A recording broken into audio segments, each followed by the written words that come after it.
Hati-hati dengan ulama yang runtang-runtung dengan umaro. Kita ulangi ya.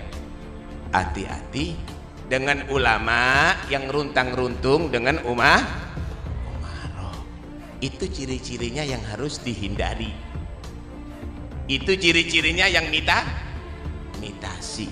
Ada sebagian arus masyarakat di mana kalau ada ulama itu berdekatan dengan umaro, maka capnya itu disebut dengan ulama usu, ulama yang tidak baik, dan ini bisa menyisir kemana-mana.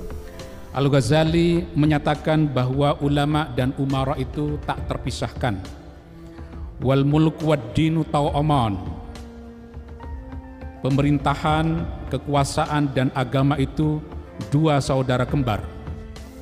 Karena itulah Fasul Masail Maudhu'iyah ini diantaranya menyampaikan hubungan antara ulama dengan umara ini adalah komplementer, takamuliyah. Kewajiban ulama adalah mendampingi para penguasa. Sebaiknya kewajiban para penguasa adalah selalu konsultasi dengan para ulama. Bukan bergaul terus dengan umaro, runtang-runtung terus dengan umaro. Kalau melakukan itu berarti udah menjadi pengkhianat Rasulullah. Hati-hati dengan yang mitasi model begini. Cukup penting untuk dibahas. Yang pertama, konsep relasi ulama dan umara. Kita tahu bahwa pada zaman dahulu yang disebut dengan ulama dan umara itu selalu entitasnya adalah tunggal. Nabi sendiri ya ulama ya umara. Abu Bakar As-Siddiq, Umar bin Khattab, Uthman bin Affan, Ali bin Abi Thalib, ulama ya umara. Rais Am PBNU sekaligus presiden.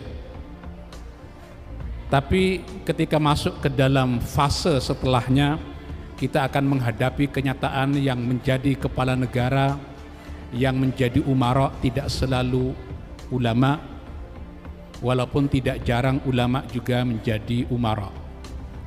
Karena itu bagaimana sebenarnya pandangan ideal dalam kacamata Islam menyangkut relasi ulama dan umara itu? Al-Ghazali menyatakan bahwa ulama dan umara itu tak terpisahkan.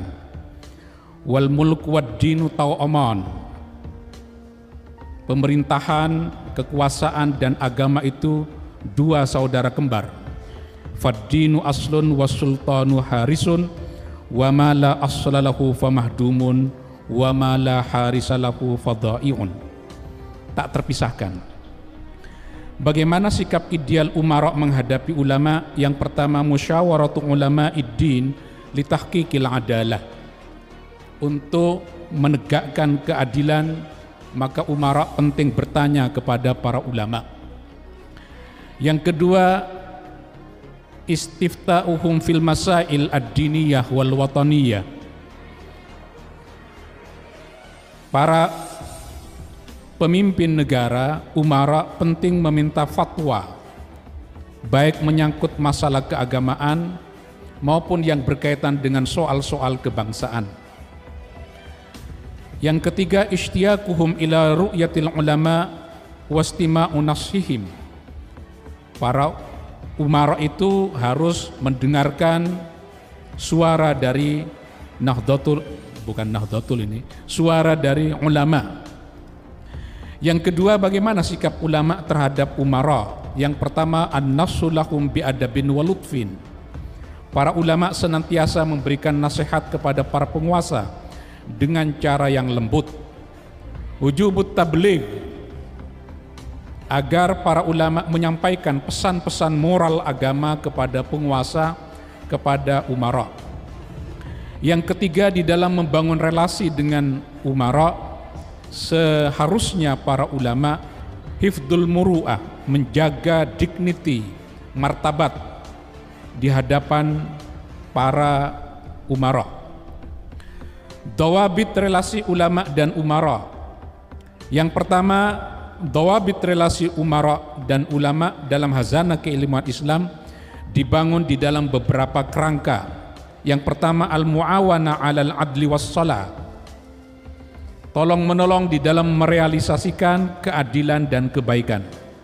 Yang kedua, al-muwazanah bainal masalihi wal mafasid. Yang ketiga, al-alaqah al-hiwariyah atau al-alaqah al-jadaliyah fi ta'yidil khairi wa taqwimil i'wijaj. Ini didasarkan kepada pidato pertama kali Khalifah Abu Bakar As-Siddiq ketika dibaiat menjadi khalifah.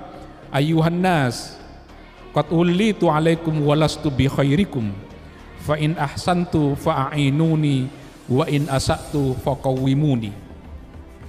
Yang keempat, relasi ulama dan umara dibangun untuk kepentingan al-musa'adah ala imaratil biladi wal kaun. Yang kelima, al-muhafadzah ala nidhamit ta'ayush as-silmi. Itu konsep relasi ulama umara yang ditawarkan oleh Komisi Bahsul Masail Maudhu'iyah. Justru diperlukan peran ulama, khususnya dalam konteks Indonesia ini, peran ulama untuk menjembatani antara masyarakat, rakyat, warga masyarakat itu dengan umara. Wah, jadi nanti dikampanyekan kiai-kiai NU tidak boleh diikuti karena dekat dengan umara. Gimana ceritanya ini? Hati-hati dengan ulama yang runtang-runtung dengan umara. Itu ciri-cirinya yang harus dihindari. Ini tidak benar sama sekali. Bahkan Nahdlatul Ulama dan ulama-ulamanya berkewajiban untuk tidak jauh-jauh baik dengan umara maupun dengan ra'iyah, karena dua-duanya merupakan bagian atau lingkup dari tanggung jawab ulama untuk mengasuh masyarakat secara keseluruhan. Nah, ini penting ditegaskan ya. Jadi omongan yang mengatakan ulama yang dekat-dekat dengan umara harus dijauhi itu tidak bisa diterima.